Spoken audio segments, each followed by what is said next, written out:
when Roger Williams came to Rhode Island, or Providence, in 1636, he made his original deal with the Indians for New to Connecticut Hill to downtown being the original boundary of Rhode Island. A couple of years later, a hill couldn't be the boundary, so they picked Hipsis Rock as the pinpoint, and they signed the second deed with the two Indian chiefs, Mianatomi and Canonicus, I believe. Right. It added, not only it pinpointed the boundary, it added thousands of acres to the original deal. So the Indian chiefs didn't really realize that. But you'll see it. It's a interesting site when we make it back here. And the name Hipsis, they believe, is the western, in Latin it means the most western bound. So they're thinking that's the name, how they came up with Hipsis. But no one agrees with that. There's also a woman, Hesperian, that's an Indian woman that supposedly lived in the Indian cave back here when Roger Williams came. So it's a possibility they named the rock after her also. But there's some documentation talking about how at one time the cave that's underneath it was large enough for a group of men to stand in it. But now you'll see that over the years sand and different things washed in it. But it's never been excavated. So it's kind of interesting that someday they'll do an excavation here and see what's actually in the cave. But that's all I really know about Hipsis Rock. And so they did the original land deal with Roger Williams, and somehow Roger Williams' son Daniel Williams ended up with the property, because we have a deed here where he had it and transferred it over to a Fenner, which was an original founder of Rhode Island. And then the Fenner turned around and sold it to a Harris, and it stayed in the Harris family until I bought the property now. There was 600 acres here at one point, and then it got smaller and smaller, and right now it's about 9 acres. But that's all I really know. It's bits and pieces that I've gathered, and it's just interesting. The most interesting thing is when we walk back there to see the property. And it's an unusual shape, and we'll take a peek when we go back there. So this house is approximately 1704. It was much smaller, and we don't know if it was added to the right or the left. We're really not sure. It's abandoned right now. There's no one in there. So I'm interested in purchasing the whole property. Yeah. Maybe. This was the corn crib, Okay. which I'm not really sure. Corn crib, if that's what it is. It's listed on the map, shows corn crib.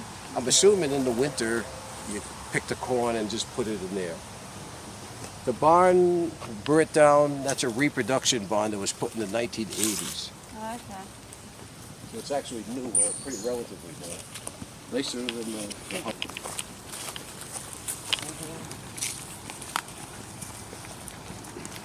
Now Mabel, everybody said she was like I never met her. To tell you the truth, I never met the woman. But she died like 92 years old. But she let her friend be buried here. There's a new marker in 1955 approximately. That's the newest grave over there on the right. And actually I have a photo of the man digging the hole. An interesting story is when Christopher Harris died,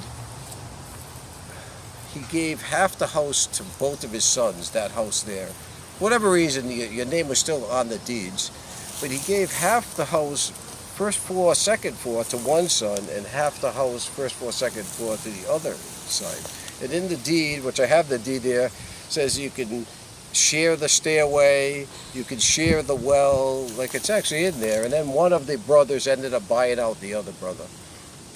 We're not going to go in the house today, but there's big locks separating each side of the house so that the brother couldn't come over, when he wasn't supposed to.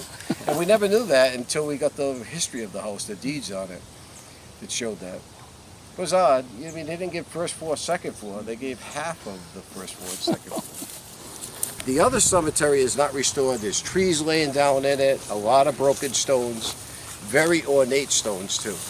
And what's the last name for that? Was that the... Those are mostly Harrises over there. Actually, Andrew Harris, who built my house, he's buried back there.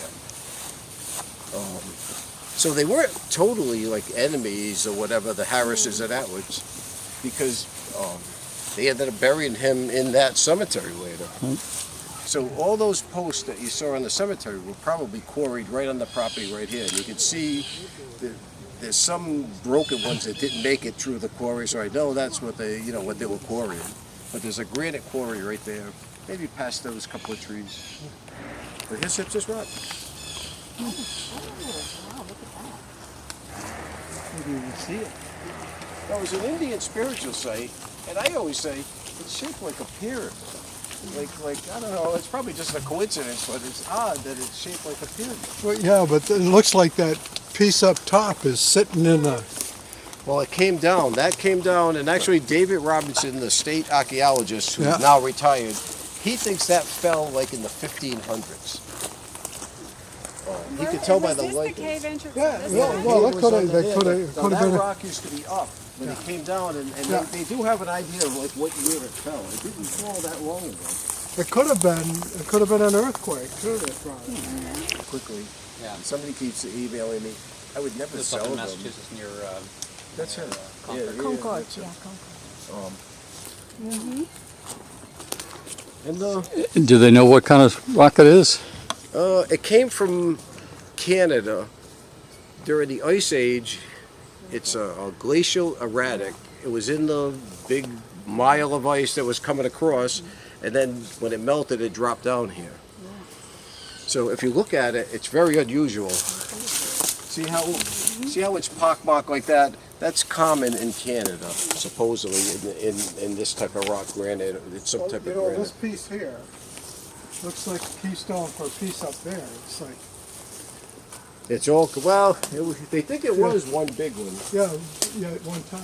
but it's not ledge, like it's not in the ground. It dropped down. It's an erratic, yeah.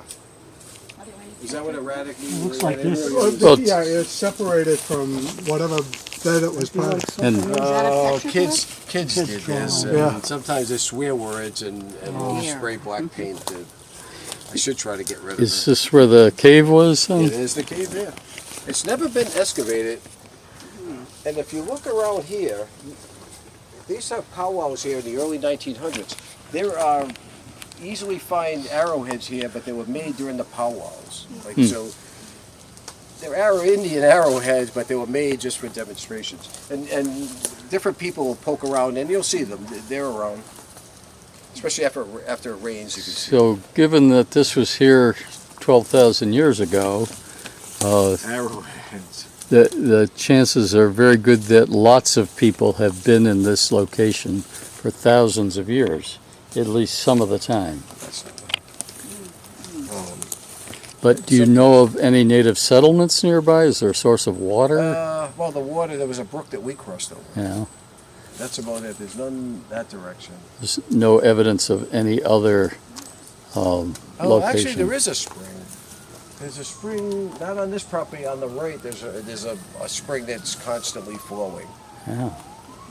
Well, Yeah, that's a possibility, there's a water source there. right. But they thought, But this was the western edge of and it was the chunk Indian of property country that anyway. way. It didn't That really way matter whether there was water. was truly It Indian. was just defining a boundary.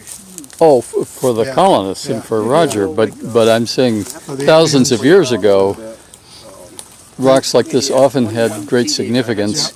They wouldn't necessarily live right next to it, but it was often in the It's area. been picked. So there are a lot Everybody's been of them, picking. Yeah. There's a rock up on Route, I think it's 2 north of Fitchburg or something that has some Yeah. sort of significance what? there. Well, there are all kinds of perched or balanced rocks all over New England, Okay. and Like the way that Be interesting for somebody professional So, to dig this This out, was the because I marker think at it'd one be time. interesting When to know. did it go beyond that? well, this is the western boundary of the land that Canonicus deeded to Roger Williams. But it was more Narragansett territory on the other side here. Oh, okay. The next deed would have shot you out to Connecticut to Cumberland, you know. So the first deed got you, or actually the altered deed got you to here, because the first deed was new to Connecticut. Then the second deed goes from here out that way, out northwards. Actually, So that was there's actually three- before the King Philip War then? Yeah, before the King Philip War. What's the 7 Mile line? We have, yeah, but is that afterwards? The second deed might just go to the 7 Mile line, because I don't remember exactly. I've seen the deeds. They're hard to read anyway. It's Oh, not impossible. they're hard to read. But I know the next deed, that was the other thing. They didn't want to just go from New to Concord Hill. Now they went from Hipchas Rock, the exact point, to wherever. Yeah, but I find rocks that look like that here and there. That I'll find because they must have dropped here and there around the property. True. But this is just odd. I don't know. It's like, it's not really quartz. It's like a mixture of a whole bunch of different ones. Well, a lot of Rhode Island is full of conglomerate, pudding stone kinds of rocks. Pudding stone. You know. Do you know what Tarzan used to say every night? Gene, it's a jungle. It was a jungle. And this is the best we could do, like a short thing. But we can go in there. When you get closer, you'll see half-finished projects and stuff. But the Okie Springs, where they made soda and whatever, is in the center of this building right now. Ah, okay. This guy, now that he knows that he owns this property, he's going to maintain it from here on in. So this will all get cleaned up and mowed and be like another. But he didn't know he could even touch this. So we're actually coordinating it pretty well. Oh, there it is. Actually, this would have been a big, like a pot or something. Carve all the way around and underneath as much as they could. And then snap it. And then snap it out. And then they'd have to carve out the inside. But I wish we had some kind of tool to see how hard this was.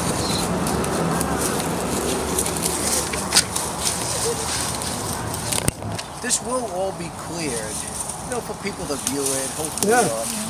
Ideally, have someone do a demonstration to carve a bowl or a plate or whatever. Well, it's pretty clear now. And that would have been large. Whatever that was a large pottery. Whatever it was gigantic. But in 1978, when they put that sign up, it was 2 brass plaques. I think it's stolen immediately. Yeah. Okay. If we could figure it out, the plaque. Well, that's turn of the century. So, it's 100 years ago or more. Oh, it's not that. Yeah. It's not that one. But it's the same rock. Do you think this is turn of the century? I think 1904. And that you can't recognize anything anyway. You see one rock, It's you all see clear. them all. Once this is But this will be pressure washed and at least an area that people can Right. Walk in and So I appreciate what you did, David. And just a little spark got us to this good. point. Well, Working late. Even up here, they were taking little stuff off. Because you made soapstone jewelry, right? Like jewelry. I think they made a lot of stuff out of if this is Rhode Island, they made jewelry. Do you have the? Oh, he's got the paper.